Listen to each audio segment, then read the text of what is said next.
Ask your children what they got for Christmas last year, and then ask them what they done for holiday last year.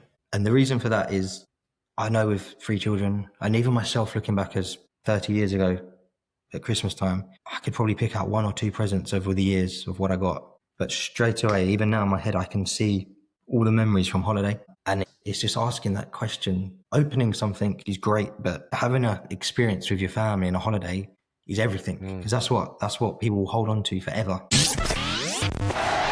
This episode is supported by a proper local clinic just outside of Bishop Stortford. Most people don't wake up planning to see a chiropractor. It's the stiff neck that won't ease, the bad back that's killing your sleep, or that pain that suddenly makes work and family life harder. Takeley Chiropractic help people get out of pain and, even more importantly, stay out of pain. They don't rush you. They take time to understand you and make you feel better. They want to understand what you want to get back to doing, whether that's work, sport, or just spending time with your family. They're a local team, highly qualified, and recently they won an award for outstanding patient care. Have a look at takeleychiropractic.co.uk and see what they're all about.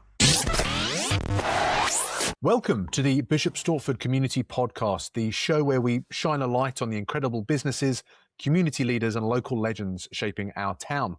I'm your host, James O'Donnell, and today we are joined by Gary Lewis. Gary, great to have you on the show. Thanks for having me, James. Good to speak to you. Not a problem, Gary.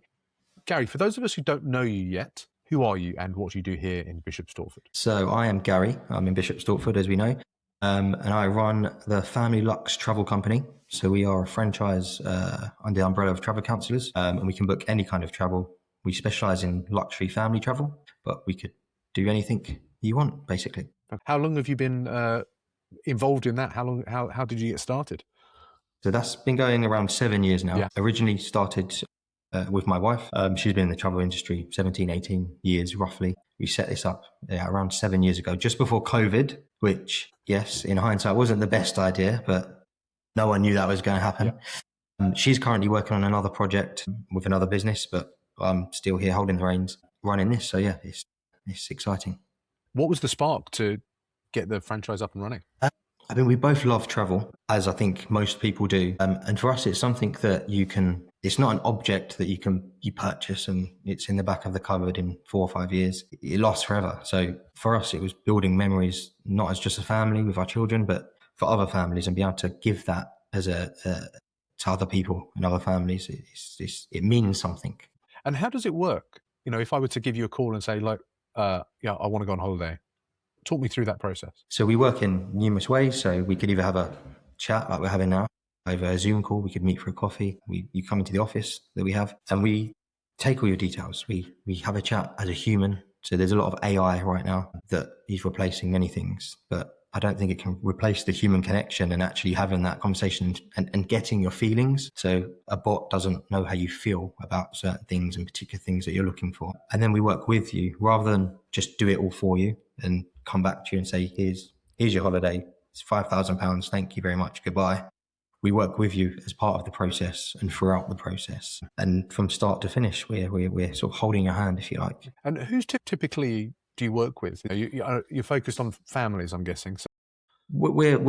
Our main focus is families. So we're a family of 5 ourselves, three girls, awesome. Which are a handful. And that is our focus. But as an example, I'm working on an itinerary for the Rugby World Cup next year for a single individual going to Australia for 4, 5, 6 weeks.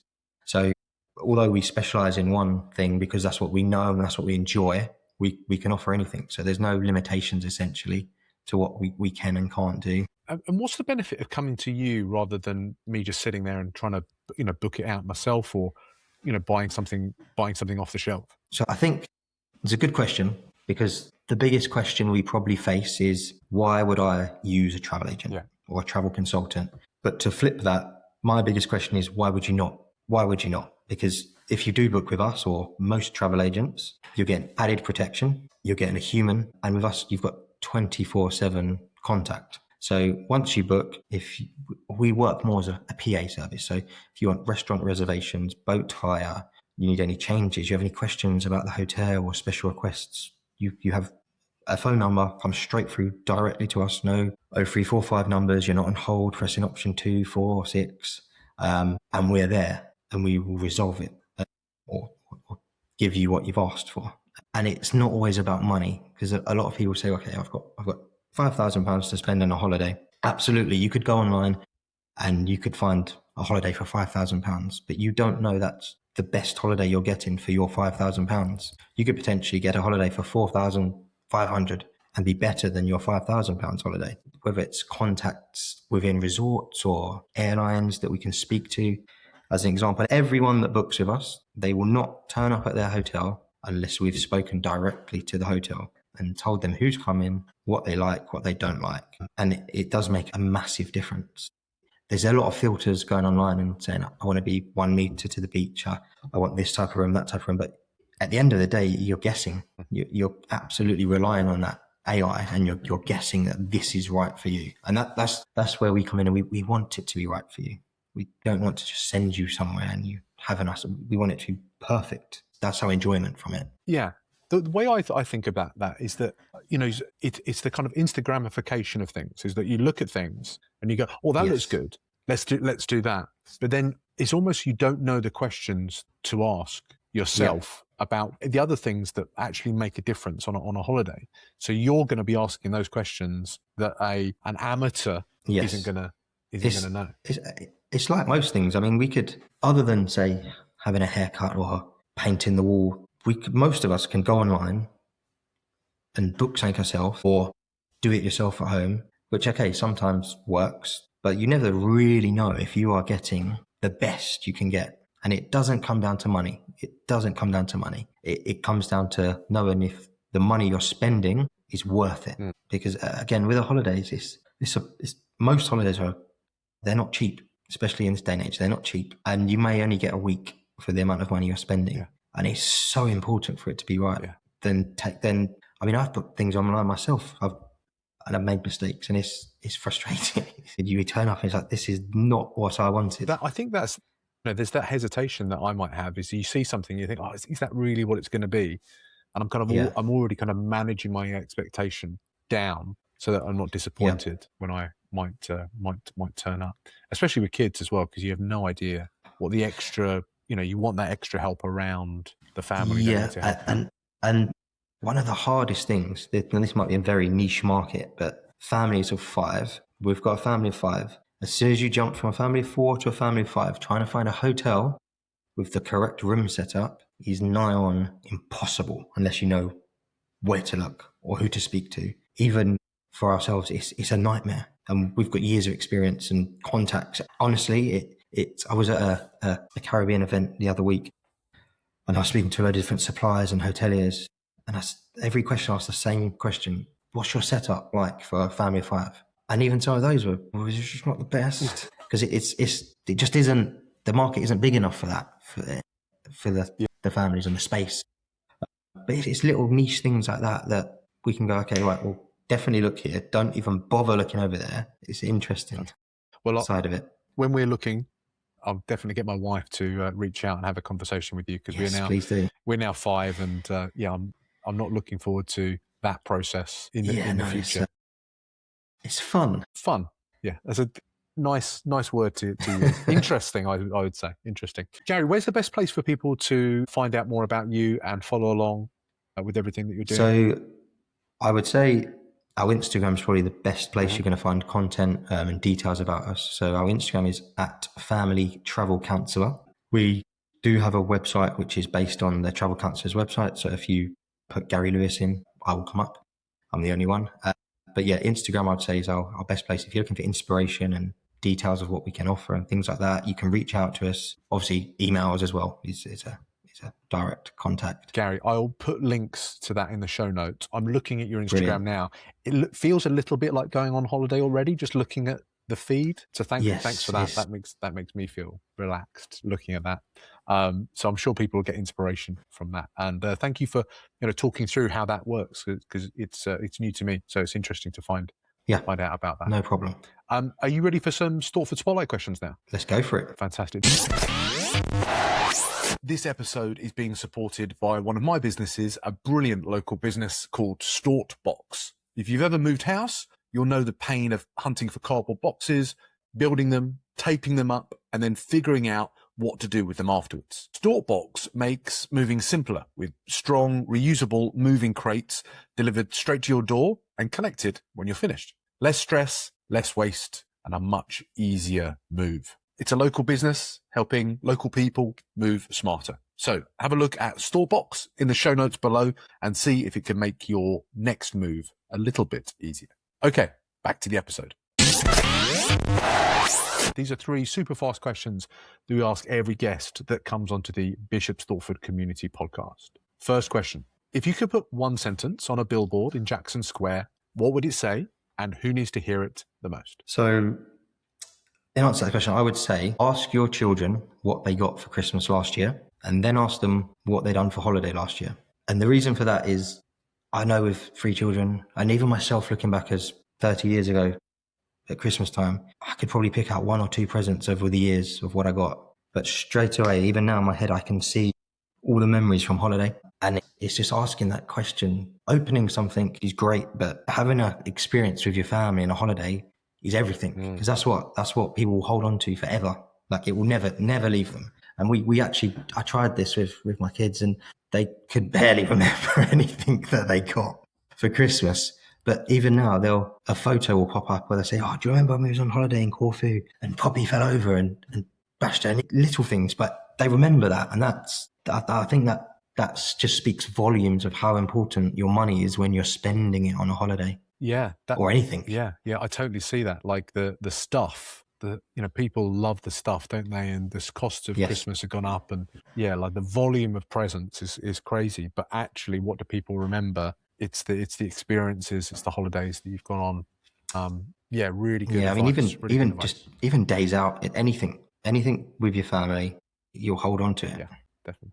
Really, really nice, Gary. I like that. Question 2. Where do you go in Stortford that you secretly hope never gets too popular? Well, I hope it's not already too popular. But the Little Arts Workshop is great. The kids love it. Adults love it. And it's just a really relaxed environment. You can sort of take a minute, but you can still entertain the family at the same time, whether you be a pottery painting or clay making. We just love it. It's out of the way. If you know where it is, it's not busy even around it. It's sort of that down time where you can still do something as a family, or as an individual, but relax. It's just something that a little bit different. But hopefully it doesn't get too busy. Again, it's an experience, isn't it? Like you're going there as a family, you're experiencing it together. Really good shout. Yeah, big fans of the Little Art Workshop here. We'll put links to them in the show notes. Absolutely. So other people can check them out. Hopefully I can still get a booking. This episode is supported by the Bishop Stortford Community Newsletter. There's so much happening in town, it's hard to keep up. New businesses opening, community events, local stories, and opportunities for all of us to get involved and make Bishop Stortford a great place to live. That's why we created a free weekly newsletter that brings together the best of Bishop Stortford in one place. There's no endless scrolling of hunting through Facebook groups, just the stories, events, and local updates that matter. If you'd like to stay connected to what's happening in Bishop Stortford, sign up using the link in the show notes. Okay, back to the episode. Last question. Who's doing something special in town that more people need to know about? So it's an individual who also has their own business. So Ria Dongworth, she runs Diverse Performing Arts that is predominantly based within Stortford and Sawbridgeworth. So it's a performing arts for children. My children go there. A lot of children go there. And there isn't many places like that around. And the confidence that it's built within my own children and the changes within their behaviour and just the confidence they have, whether they're speaking to family members or in school, and they work tirelessly there. And they actually do a big show in South Mill Arts, which is the sort of their main show of the year. And it's just a great company. And we work very hard. And again, it really does help the children. Fantastic. Where do the classes take place? So the classes are in the Memorial Hall, which is in Sawbridgeworth. Right. And I know there's children from Sawdress, Stortford, Harlow, so all of the surrounding areas. That's where the actual main classes are. Well, we'll get a link to them and we'll put those up, because I'm thinking there's lots of people that are interested in that kind of class. And it's great to shine a light on them. Hopefully we can get them on the podcast at some point. That'd be fantastic. Brilliant. Also, Gary, give us your Instagram handle again so people can follow along. So it's at Family Travel Counsellor. Easy. That'll be in the show notes. Gary, that's a wrap. Thank you so much for joining us today on the Bishop Stortford Community Podcast. No, it's been a pleasure, James. And the other thing I was going to say, actually, just before we go, is yourself as well. Light needs to be shone on yourself, because I was speaking to my wife earlier and I was saying there's very few people that can give a voice to everyone within the community. And I've looked for these podcasts, I've looked for ways to express ourselves, and whether it's a charity or it's a business. So a big thank you to yourself, because it gives everybody a voice. And it's fantastic what you're doing. Gary, that's really kind words. I really appreciate that. I love shining a light on other people. Other people are, making the magic happen and investing in the community. And that's all I'm trying to do. But it's very, very kind. Thanks ever so much for jumping on today. Your first podcast is done. Well done. Yes. Well done. Thank you. Thanks, James. If you've enjoyed this episode, the best way you can support the show is to hit follow, leave a quick review on YouTube, Apple, or Spotify. Drop a comment below Gary's episode as well. Where would you like to go on holiday? Where could Gary book somewhere for you to go with the family? Share this episode on your socials, or maybe share it with someone in town who's not on social media that might be interested in the work that Gary is doing. And if you've got someone that you think we should feature next on the show, someone that's running an independent business, someone that's investing in the community to make Bishop Stortford a better place for all of us, then drop their name down below as well, and I can reach out to them and invite them onto the podcast. Again, Gary, thank you so much for joining us today on the Bishop Stortford Community Podcast. Thank you. Thanks, Gary.